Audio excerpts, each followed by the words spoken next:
It was an ordinary Wednesday in the middle of April, the kind of day that felt so routine it almost blurred into the background of my life.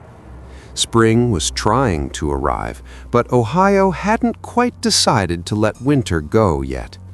The sky outside our classroom windows was a dull gray, and the air inside smelled faintly of pencil shavings, dry erase markers, and old textbooks. I was 17, sitting in my usual seat near the back of algebra class, half listening as our teacher went over quadratic equations.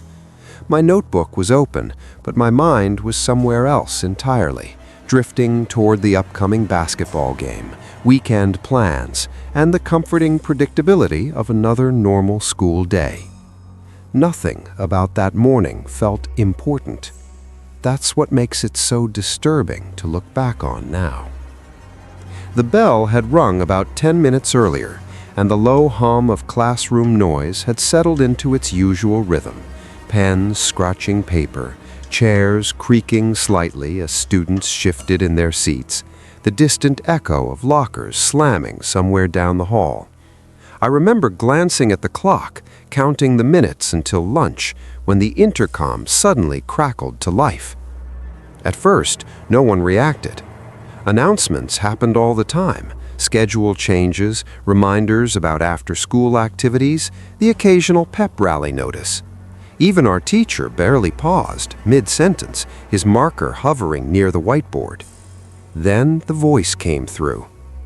"This is not a drill. Lockdown, lockdown, lockdown." The tone was wrong. There was no calm, rehearsed cadence. It was tight, urgent, strained. The room changed instantly. Our teacher dropped the marker. The sharp clatter against the floor made several of us jump. Without saying a word, he crossed the room, shut off the lights, and locked the classroom door. The click of the lock sounded impossibly loud in the sudden darkness.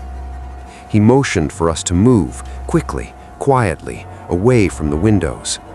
My heart started pounding so hard it felt like it was shaking my entire body. I could hear it in my ears, drowning out everything else. Around me, classmates exchanged wide-eyed glances. A few people were already crying, hands clamped over their mouths to keep the sound in. We crouched on the floor, pressed together, knees pulled tight to our chests. The classroom felt smaller somehow, like the walls were closing in. The only light came from the faint green glow of the exit sign above the door. Seconds stretched. The clock on the wall kept ticking, each second loud and deliberate, like it was counting down to something none of us could see.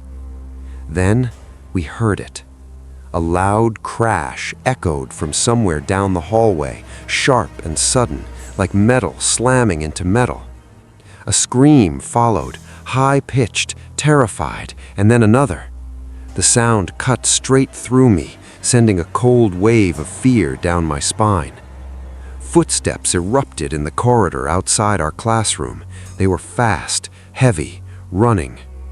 A voice shouted, raw and unhinged, "I know you're in there!"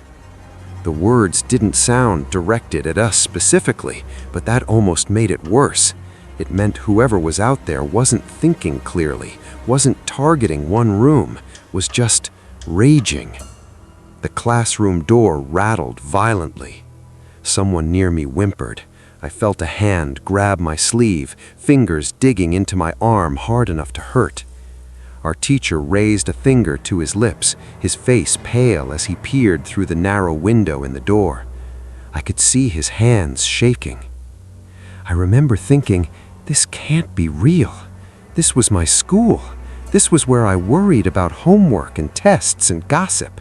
Things like this didn't happen here. Time lost all meaning. The noise in the hallway faded, then returned somewhere farther away. Sirens wailed in the distance, growing louder, then quieter again. At some point, my legs started to cramp, but I was too afraid to move. Finally, after what felt like hours, the building fell into a heavy, unnatural silence. No footsteps, no voices, no alarms. The intercom crackled again. The principal's voice came through, shaky but controlled. "The situation has been resolved. Please remain in your classrooms until further instructions." We didn't move for a long time. Later that afternoon, after police escorted us out in small groups, we learned the truth. A student had brought a weapon to school. He had been threatening to hurt himself and anyone who tried to stop him. No one was killed that day, but something inside all of us broke quietly and permanently.